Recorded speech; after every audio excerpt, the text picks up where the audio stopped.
Optimus 3D, le premier smartphone de LG du marché français en 3D. Il a à l'arrière un capteur photo autostéréoscopique de 5 mégapixels avec un flash LED. On a aussi de l'autre côté un port micro USB qui est là, ainsi qu'un port HDMI où le petit cache à relier à un téléviseur ou bien à un écran d'ordinateur. Et donc on peut prendre des photos comme des vidéos en 3D sur un écran sans lunettes. On peut les déverrouiller. Alors à l'intérieur on va trouver donc Android en version Froyo avec un processeur cadencé à 1,2 GHz en dual-core, bien sûr le Wi-Fi, 7 panneaux d'accueil qui faire défiler avec l'interface LG qui comprend notamment l'intégration des réseaux sociaux avec Social+. Donc ici on a notre Facebook, mais on peut rajouter par exemple Twitter ou MySpace. Ici les contacts favoris, en page d'accueil des widgets, le widget météo qui est toujours là, les widgets batterie, les autres pour gérer le Wi-Fi par exemple, ou encore le GPS, et le menu qui est ici, donc à faire défiler vers le bas, qui est organisé en catégories, donc avec les applications 3D en haut, les applications classiques au milieu, et là les téléchargements tout en bas, donc on peut changer bien sûr l'ordre des applications. Alors, si on veut aller directement dans les applications 3D, on peut appuyer sur le petit bouton qui est sur le côté, juste ici, qui permet d'accéder à l'univers 3D. Alors ici on va peut-être pas très bien voir, mais donc on accède à un carrousel qui donne accès à la caméra, à la galerie 3D, à YouTube en 3D également, à un guide 3D donc qui permet simplement de prendre en main un petit peu l'univers 3D de l'écran. Par exemple de vérifier qu'il faut bien être à 30-40 cm de l'écran pour profiter de la 3D, le tenir bien droit en face du visage sinon les images vont se dédoubler, et ainsi qu'accéder aux jeux et applications 3D, sachant qu'on en a tout un panel qui est déjà intégré au mobile. Donc par exemple on va avoir Let's Golf, comme celui-ci. Donc un partenariat a été conclu avec Gameloft. Les 4 jeux sont déjà inclus en version complète, dont Asphalt 6 HD, donc c'est plutôt sympathique. Et celui-ci.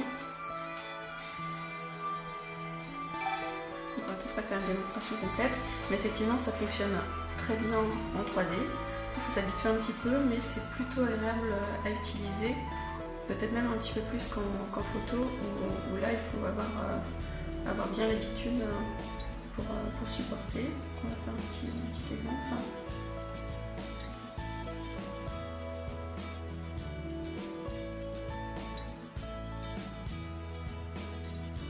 Donc là ce qu'on pourra remarquer, c'est qu'on ne peut pas agrandir ou diminuer la taille des photos.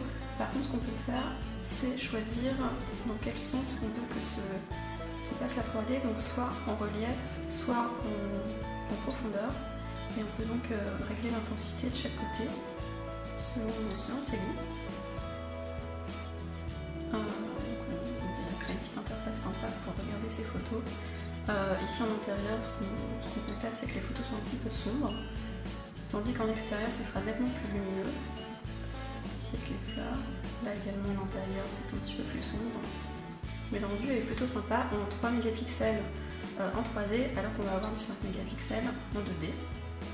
Donc pour la 2D, on revient dans les applications classiques d'Android avec l'application Galerie qui est ici. Donc là, on obtiendra tout. Les petites photos avec le macaron 3D sont en bleu, alors que les photos dites classiques, elles, dans lesquelles on peut zoomer normalement, ne vont pas avoir de macaron.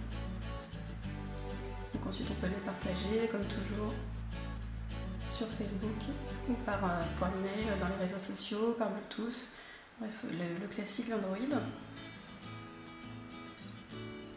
Et sinon, on va retrouver bien sûr le navigateur, plutôt rapide. Ici, là, on a un Wi-Fi, donc forcément, ça va plus vite.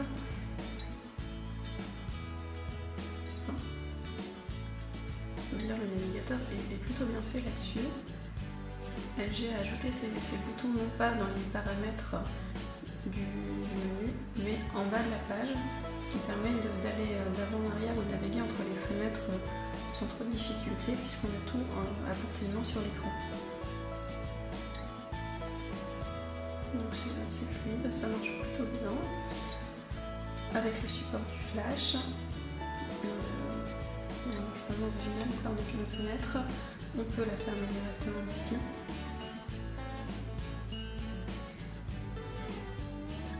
Et puis un tour du côté de l'appareil photo. Hop. On recommence.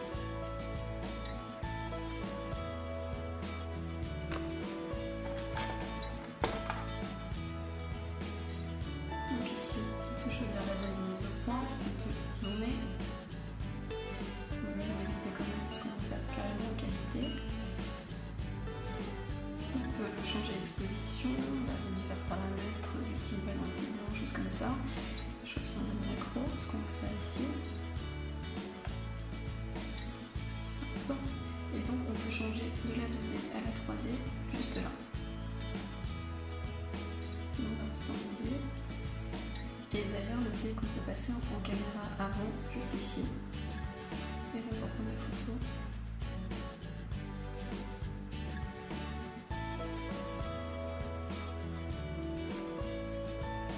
On va prendre le résultat.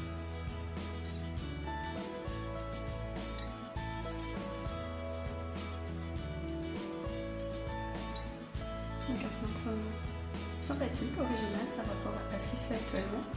La 3D donne un résultat convaincant. Après, à voir si on va l'utiliser réellement au quotidien par la suite. Ça, c'est une affaire de goût.